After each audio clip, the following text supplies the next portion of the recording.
Hello, everyone, and welcome to this brief overview of health systems. I'm Dr. Sayandra Mudli. It's obviously critical to understand health systems in order to grasp concepts related to health management and health policy. Let's commence with a definition of a health system. You should be familiar with this one from your introductory module. It's drawn from the source mentioned on the slide, but originates from the World Health Report 2000.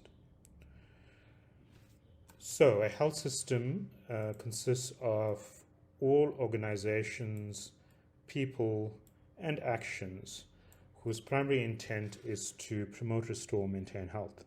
This includes efforts to influence determinants of health as well as more direct health improving activities. So, health system is obviously a very broad concept. It consists of a number of different components. If we take a country like South Africa, for example, where healthcare is provided by both public and private facilities, we talk about a public healthcare sector and a private healthcare sector. And those are two components of a overall South African health system. Moving on from the definition of a health system, the next question we need to consider is the goals of a health system. So, what exactly are the goals of a health system? So, the first one is fairly obvious, it's to improve the health of the population. But important to consider when improving the health of your population as a whole, that you also address issues of health disparities and health inequalities. The next goal is a concept that we call responsiveness. You might not be too familiar with this term, so I'll cover it in more detail in the next slide. The third goal is fairness in financial contribution. So when we talk about fairness, we want to make sure that the contribution is not so excessive that people then land up in poverty because of the contribution that they need to make towards their healthcare. And we also need to consider the amounts that need to be paid by level of income. And obviously, in terms of fairness, we would expect richer households to make a bigger financial contribution than poorer households. And so there are different concepts here, such as risk pooling and others that we will discuss in more detail later on. Then we can't move on to efficiency. So efficiency really is around making the best use of available resources.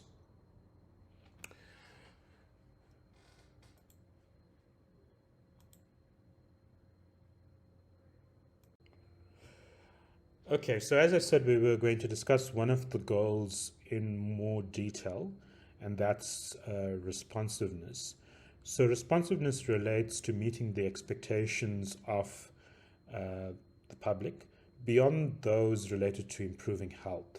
So here we consider several different issues, and Murray and Frank in their article talk about respect for persons and client orientation.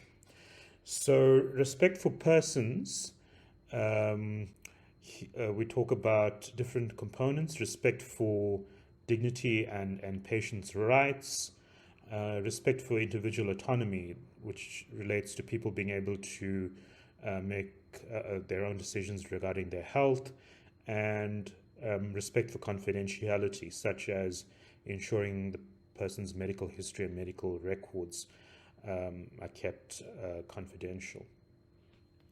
In terms of client orientation, maybe it's easier for you to think of that as client satisfaction, which is another term that can be used. And there we talk about prompt attention, so not having to wait long periods for a medical appointment, the kind of amenities that one has as a patient, such as clean facilities, the type of food that's offered for inpatients, etc.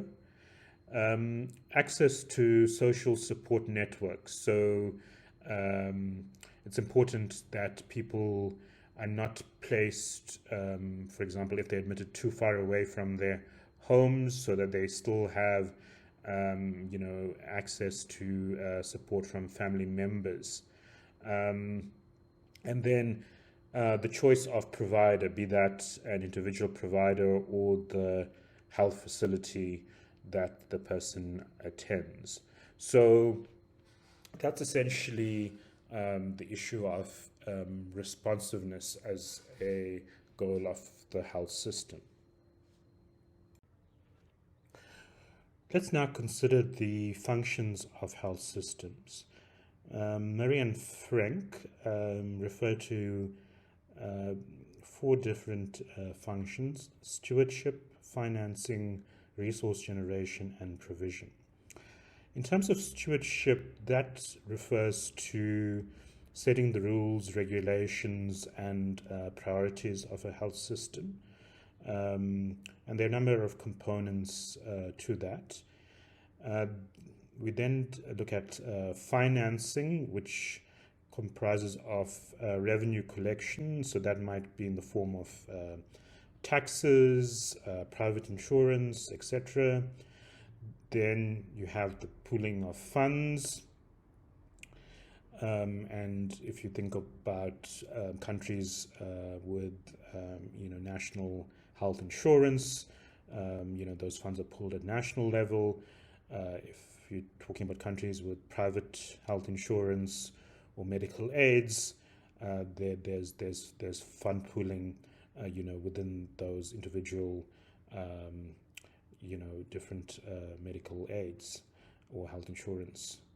And then purchasing, so it's then using the funds that have been collected and pooled to then purchase services. The next function is resource generation. And in terms of resource generation, one can talk about different types of resources. And a very important one is obviously human resources and generating human resources for the health system.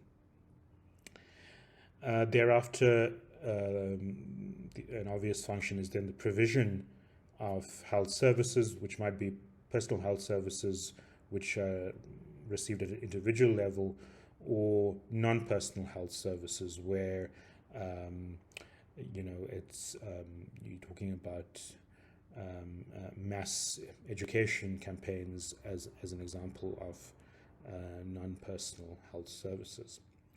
So then we move on to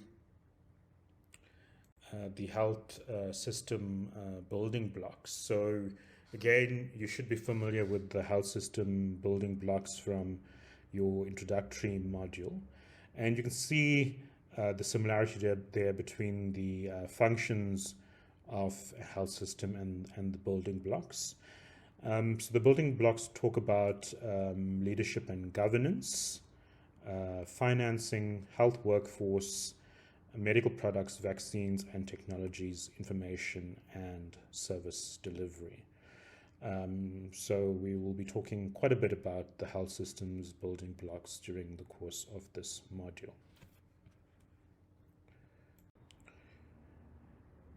Thank you very much for your time, and good luck for the rest of the week.